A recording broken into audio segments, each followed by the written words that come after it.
क्योंकि तो उनके यहाँ पे सुन्नत है। ऐसे टाइम में तेरी क्या स्थिति होगी? तो गर्वित भाई सॉरी मैंने थोड़ा सा और टाइम ले लिया, लेकिन नहीं नहीं नहीं, बिल्कुल ठीक है। ये जरूरी चीजें हैं, क्योंकि पिछले 3 साल में हमने लव जिहाद पे तो खूब स्टडी करी है, खूब बहन बेटियों से बात करी है, खूब काउंसलिंग करी है। इन सब चीजों से हमें यही पता लगता है कि ये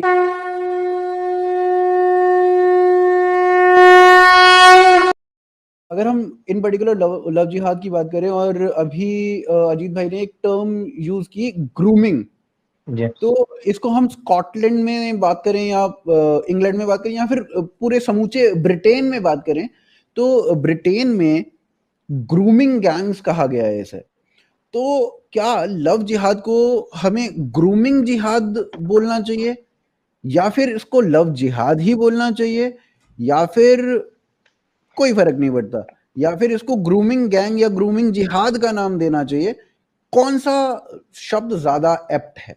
बेल्जियम के जो उपराष्ट्रपति हैं उनसे मेरी बीच बीच में कभी कभी जब बात होती रहती है, तो उन्होंने बताया कि वहां पर भी आप ये देखिए, इस्लाम के बैन होने के बावजूद वहां इस्लाम को बैन ही इस वजह से किया गया क्योंकि वहां ग्रूमिंग जिहाद हो जाता था। यहाँ देखा उन्होंने भारतवर्ष में किस प्रकार से लव जिहाद फैल रहा है। हम लोग लगातार लव जिहाद पे बात कर रहे हैं। लव जिहाद के विषय में उन्होंने मुझे बताया कि आप लोगों की डेमोग्राफी पूरी तरीके से चेंज करने के लिए जो तरीके हैं, उन लोगों के जो तैयारी है वो बहुत जबरदस्त है, और वो लोग लगे पड़े हैं। इवन उनके इनिशियल लेवल से जब वो अपने मादरसा में ट्रेनिंग ले रहे होते हैं, तो उस टाइम पर उनकी तैयारी होती है कि हिंदू लड़कियों को किस तरीके से फंसाना है।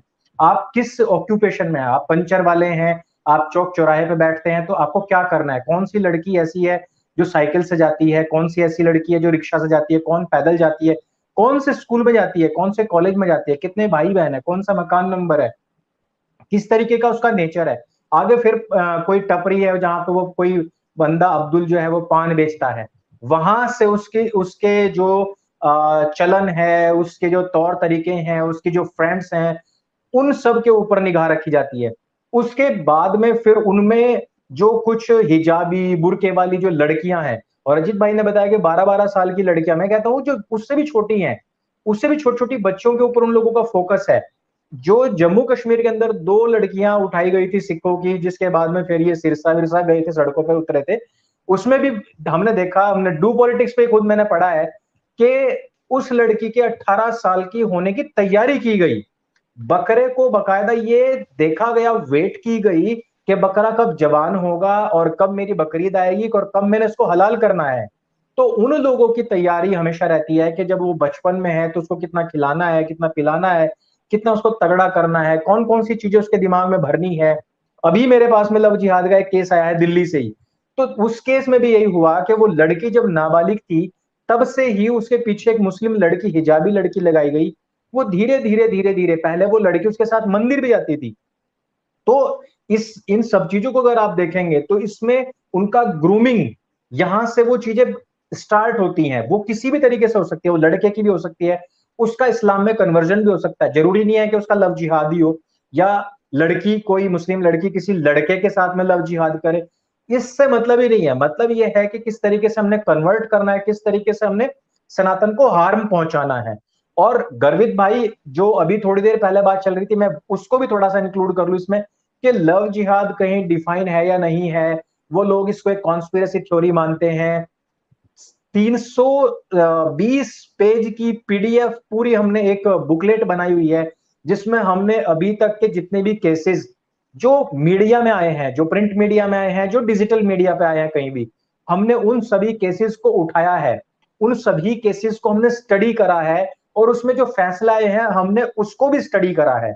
अभी जो आदित्य का जो केस आया है आगरा वाले का, अभी देखिए आपके वो अखिलेश यादव से उसके इतने अच्छे कांटेक्ट हैं, आम आदमी पार्टी के संजय सिंह पहलवान से उसके इतने अच्छे कांटेक्ट हैं, इवन वो संसद भवन तक पहुंच जाता है। ये यहां से स्टार्ट होता है। सब लोगों को पता था कि उसका नाम आरिफ है, लेकिन और वो बना हुआ आदित्य है। सब लोगों को पता था कि उसकी नजर किसी आईएएस की बेटी पे है। सबको पता था कि उसको किस तरीके से सेट किया गया। एक लड़की उसके पीछे छोड़ करके उस लड़की का थोड़ा सा उसके मन के अंदर थोड़े से संशय डाले गए। संशय डालने के बाद में जाकिर नाइक के वीडियोस दिखाए गए। जाकिर नाइक के वीडियोस दिखाने के बाद में धीरे से फिर लड़की का फोन गया कि अब्दुल भाई मेरी फ्रेंड है, उसको ये जरूरत है, बाइक लेकर तुरंत आओ। आया, भाईजान इसको कोई प्रॉब्लम नहीं होनी चाहिए, इसको घर तक छोड़ के आओ, इसको लड़के परेशान करते हैं। वो कौन लड़के होते हैं? मैंने आपको बताया ना, पंचर की दुकान में बैठा वाला, पान की दुकान में बैठे वाला, मांस की दुकान में बैठे वाला, ये सब लोग देख रहे हैं कि वो लड़की कहाँ कहाँ से गुजर रही है। वे सब पंचर वाले, टपरी वाले या फिर कबाड़ी वाले, वही फिर अगले दिन मुंह हाथ पैर धो के उस लड़की को छेड़ते भी हैं। फिर अब्दुल आता है, फोन करते ही वो उनको डराता है, धमकाता है, घर छोड़ के आता है और कहता है कि मैं, मेरी लाइफ में कोई लड़की नहीं है। वो कहता है कि मैं बहुत पाक साफ इंसान हूं, मैं सबको बड़ी इज्जत से देखता हूं। वो लड़की धीरे धीरे उस लड़के की तरफ अट्रैक्ट होती है। वो लड़की जो मुस्लिम लड़की थी, जो हिंदू लड़की को इस अब्दुल के पास लेकर के आई है, वो धीरे धीरे गायब होनी शुरू जाती है और वो अगले शिकार की तरफ बढ़ जाती है। और तब तक वो लड़का जो है वो किसी भी बहाने से, आजकल सोशल मीडिया है, आजकल ये सेल्फी कैमरा लगा हुआ है, ये वीडियो कॉन्फ्रेंसिंग हो रही है, इनके माध्यम से वो कहीं ना कुछ ऐसी चीजें निकाल लेता है जिससे कि वो आगे आने वाले समय में उसको ब्लैकमेल कर सके। फिर वो ब्लैकमेलिंग के एक छोटा सा कोई पिक्चर मिल जाए, कोई फोटो ऐसा मिल जाए उसका, उससे फिर इस तरह इस स्टेज पे ले गया जाता है लड़की को जहां पे उसकी वीडियो शूट कर सके वो। फिर वो वीडियो शूट के नाम पे ब्लैकमेल करता है और फिर ऐसी वीडियो शूट करता है जहां पे 4-5 लोग उस लड़की के साथ में कोई दुष्कर्म कर रहे हो, और फिर उसके नाम पे उसको ब्लैकमेल किया जाता है। अगर उसके साथ निकाह भी करेगा तो बच्चे पैदा करेगा और फिर उसके ऊपर यही दबाव डालेगा, जिस तरीके से हमने देखा सोफिया गर्ल्स कॉलेज 1992 का केस, जो अजमेर दरगाह में के जो खादिम थे उनकी तरफ से हुआ था, जिसके ऊपर अजमेर, मुझे समझ नहीं आया कि मेरे ऊपर वो केस क्यों किया गया और इतनी भारी भयंकर उसमें धाराएं लगा दी गई जिसका कोई मतलब ही नहीं था। सोशल मीडिया पे है, डोमेन में है सारी चीजें जो मैंने बताई थी, पर फिर भी कि आवाज दबाओ, केस करो इनके ऊपर, इनको अदालत में घसीटो, इनको कोर्ट में घसीटो, ऐसे थाने में की गई है जहां स्कूटर नहीं पहुंच सकता, वहां पैदल आपको मोरियों में से निकल निकल के आपको वहां जाना पड़ेगा। और वो थाना भी है कहाँ? दरगाह के पास में। अर्थात वो लोग अपनी ग्रूमिंग करते हैं, वो अपना पूरा जाल बिछाते हैं और आवाज उठाने वाले लोगों को ऐसी जगह फंसा के मारते भी हैं।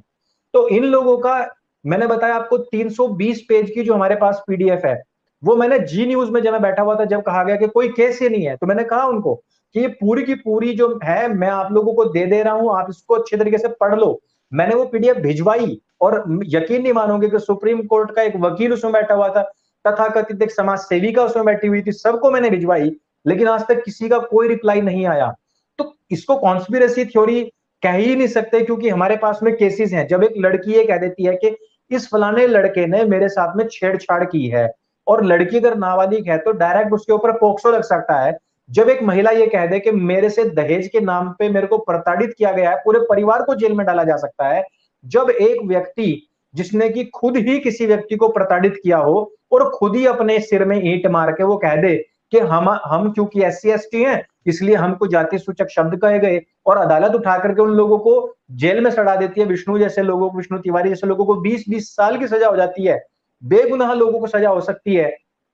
तो जहां पर हमारे पास सैकड़ों केसेज हैं, सैकड़ों ऐसी लड़कियां हैं जो खुद कह रही हैं हमारे साथ में लव जिहाद हुआ है, हमारे साथ में नाम छिपा करके सब काम हुए हैं, बाकायदा पूरी प्लानिंग करी गई है, इसकी व्यू रचना की गई है, इसके लिए बाकायदा मौलवियों की तैयारियां थी। हमारे निकाह के बाद में हमें पता लगा, सबसे बड़ी चीज गर्वित भाई इसमें यह होता है कि शुरुआत में वो थाली पकड़ के आपके मंदिर तक भी जाएगा, लेकिन जैसे ही बच्चा हो जाता है तो बच्चा ये ट्रेनिंग दी जाती है बकायदा कि लड़का या लड़की, कोई बच्चा हो जाए एक बार, अगर लड़का होता है तो बेटर है, अगर उसको लड़का हो गया तो उसके बाद में उसको मतांतरित करना बहुत आसान है, क्योंकि वो बेटे को छोड़ के कहीं नहीं जाएगी।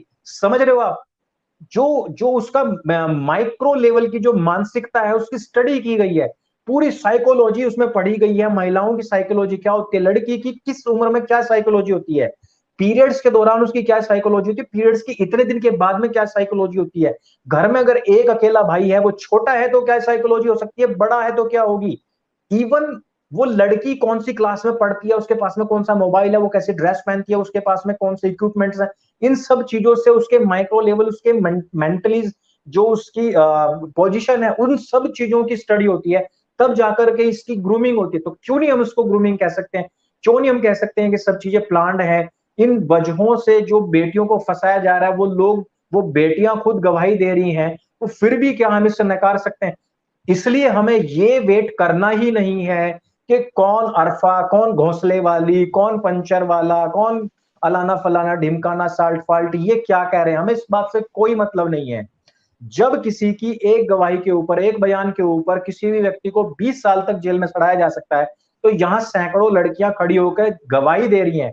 वो सूटकेस में जो दफन होकर के आई लड़कियां, जो नदियों में बह रही थी, उनकी गवाहियां, जो जयपुर में लड़की जिसके अपने बेटे का नाम कान्हा रखा और उसका मुंह पत्थर से कुचल दिया गया है नाम रखने की वजह से, उस लड़की की गवाही, जिस बेटी को फिर पेट्रोल डाल करके जिंदा जला दिया गया, उस बेटी की गवाही, ये सब गवाहियां चीख चीख के कह रही हैं कि ये होता है।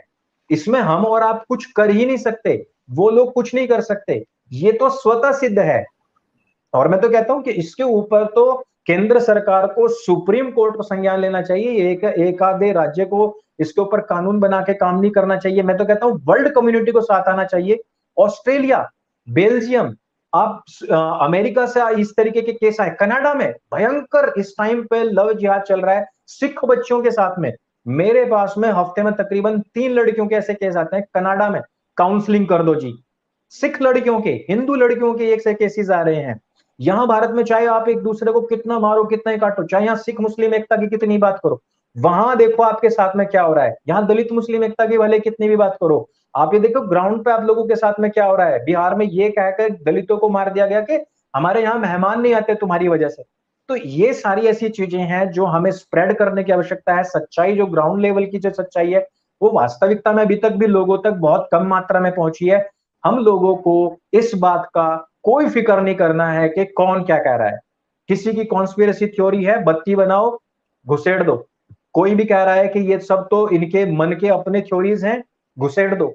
सच्चाई जो है मेरे भाई, वो स्वयं चीख देखो। प्रत्यक्ष को प्रमाण की आवश्यकता नहीं होती है। भारतवर्ष में इस तरीके के हजारों लाखों केस हो चुके हैं, बहुत सारे दब जाते हैं। वही भाई ने कहा, अजीत भाई ने, कि बहुत सारी ऐसी चीजें होती हैं कि अब तो मुंह कहीं दिखाने का जो सवाल खड़ा कर देती है, वो चीजें ऐसी हो जाती हैं।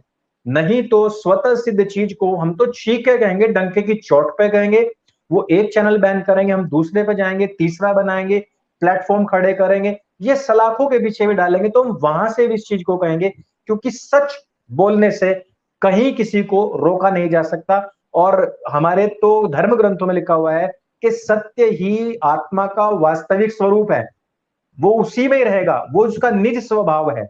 तो आत्मा का जो निज स्वभाव है, हम सिर्फ वही कर रहे हैं जो आत्मा कहता है, जो उसकी पुकार है, जो उसने फील किया है, जिस दर्द को हम और आप सब लोग फील कर रहे हैं। जी अंकुर भाई, एक पूरी स्पीच ही थी, बट काफी अच्छी थी। तो मेरे गौरव अंदर तो भाई। ये भरा बैठा था, क्योंकि लव जिहाद के मामले में वास्तविकता यही है कि हम लोग जो ग्राउंड पे काम करते हैं, हमें पता है कि भाई डेली के केस आते हैं, आंखों से आंसू जी। निकल जाते हैं। कई बार ऐसा होता है, माँ बाप रो रहे होते हैं यार, ऐसे यूं चुटकी में हाथ। 18 साल की भाई, आपकी 18 दिन की बच्ची होगी ना, आप उसको छाती से उतार नहीं सकते। 18 साल की बच्ची तैयार होने, और वो बैठे हुए हैं उसी चीज में, और माँ बाप तो उससे पहले राखी बंधवा रहे थे। राजस्थान का केस आया, माँ बीच में बैठी हुई है, इधर लड़का इधर लड़की, और वो अब्दुल उससे राखी बंधवा रहा है, 500 रुपए दे रहा है। 18 साल की होती है, उसको उड़ा ले गया। माँ रो रही है, वहां पर कह रही है कि मुझे तो पता ही नहीं था। क्यों नहीं पता था भाई? हमारे लोगों की कमी है, हम लोगों की भी कमी है कि हम इस चीज को नहीं पहुंचा पाए। हमसे पूर्व की पीढ़ी की कमी है कि उन्होंने इस चीज को लेकर जागृति नहीं करी।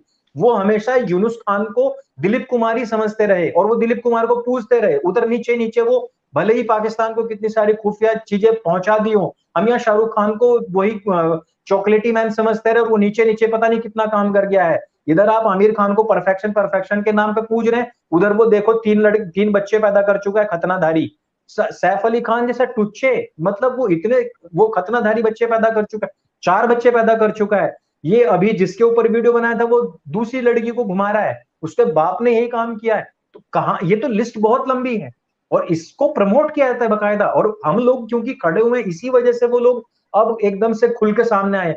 नहीं नहीं, ये गलत बोल रहा है, ये तो ये बैन करो, वो बैन करो, केस कर दो, जेल में डाल दो, वहां जाके मरवा दो, वहां जाके पिटवा दो। ये क्यों हो रहा है?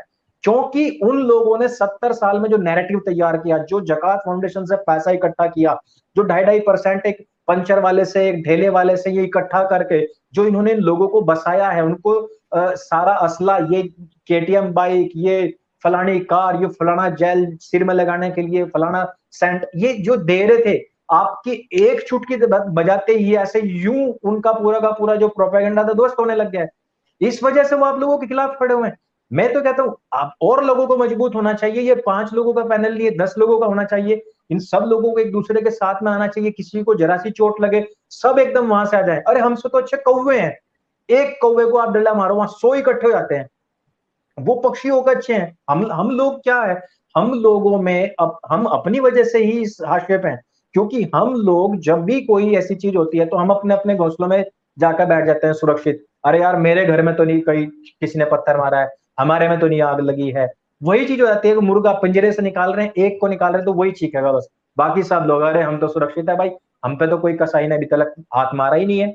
लेकिन वो होगा, वो 1400 साल में यार वहां से 1400 किलोमीटर से चल के यहां तक पहुंच गए, तुम्हारे घर में, तुम्हारे पड़ोस में, तुम्हारी दीवार के बराबर में उसने मकान बना लिया है, तुम्हारे रेलवे स्टेशन कब्जा कर वहां पे उसने मजार बना ली है, उसने यहाँ पे आकर के लव जिहाद शुरू कर दिया है।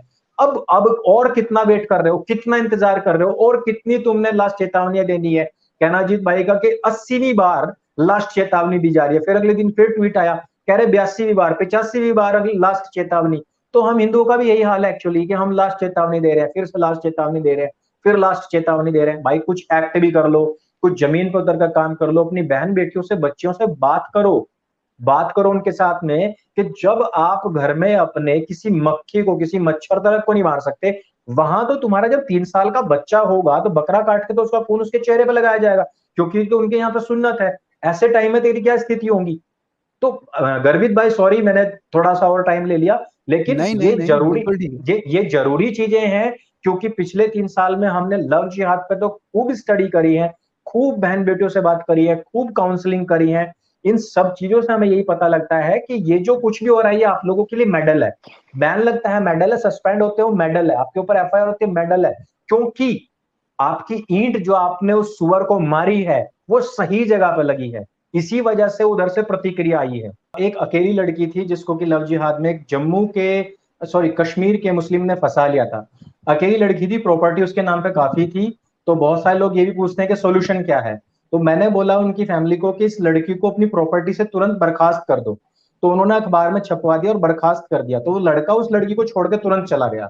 वो लड़की, मैंने बताया था कि 1 महीने तक ये दो दर्द भरे गीत होते हैं तो वो सुनेगी, लेकिन आप लोगों को इससे थोड़ा भी दूर नहीं होना है, इसकी जो जितनी इसकी चॉइसेस हैं, इसकी जो खुशी है उसका ध्यान रखना है, ये फील कराना है कि आखिरकार तुम उसके साथ में खड़े हुए हो। दूसरी बात, 90% लड़कियां वो भागी हैं हमारे जो स्टडी में आया है, जिसको ये जो माँ बाप को ये पता लगे कि मुस्लिम उनका दोस्त बन चुका है या लवर है, तो उन्होंने उस लड़कियों को मारा है, पीटा है, घर में बंद कर दिया है। तो 90% लड़कियां भाग गई हैं।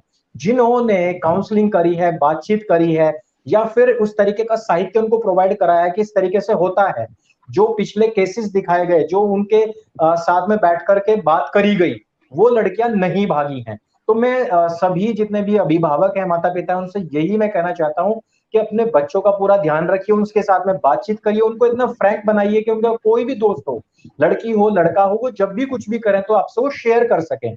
प्यार तब होता है जब डर नहीं होता, अगर वो आपसे डरते हैं तो वो आपसे प्यार नहीं करते हैं, आपसे प्यार नहीं करते हैं तो वो कुछ भी चीज शेयर नहीं करेंगे, और वो कहीं ना कहीं उन चीजों में फंस जाएंगे। तो अपने बच्चों को बगावत करना तो सिखाइए, लेकिन इस लेवल पे हो कि वो बगावत के चक्कर में किसी के ट्रैप में ना फंस जाएं। तो उनके साथ में बातचीत करना ना छोड़ें, उन बच्चों को कभी भी इतना सप्रेस ना करें, वो डर ना दिखाएं ताकि वो ये कह दे कि देखो मेरे पास में आजादी है। तो वो चीजों का थोड़ा सा ध्यान रखें। रचित भाई की बात से मैं बिल्कुल उनकी हाँ में हाँ मिलाता हूँ। वो उन्होंने कहा है कि जिस माइक्रो लेवल पर वो लोग बकरे को जवान होने की जो वेट करते हैं, जिस लेवल पर उनका पेशेंस है, उसी पेशेंस के साथ में आप लोग भी काम करें। और अगर किसी को फिर भी कोई समस्या है तो हमें satyasnatan007@gmail.com पे जरूर मेल करें, हम आपको पीडीएफ जरूर भेजेंगे। टेलीग्राम ग्रुप पे भी हमें ज्वाइन कर सकते हैं, वहां पे भी हम बार बार वो पीडीएफ शेयर करते रहते हैं, ताकि आप लोग अवेयर रहें, अपनी बहन बेटियों को बचाएं, उन सब चीजों को बताएं, जागरूक अवश्य करें।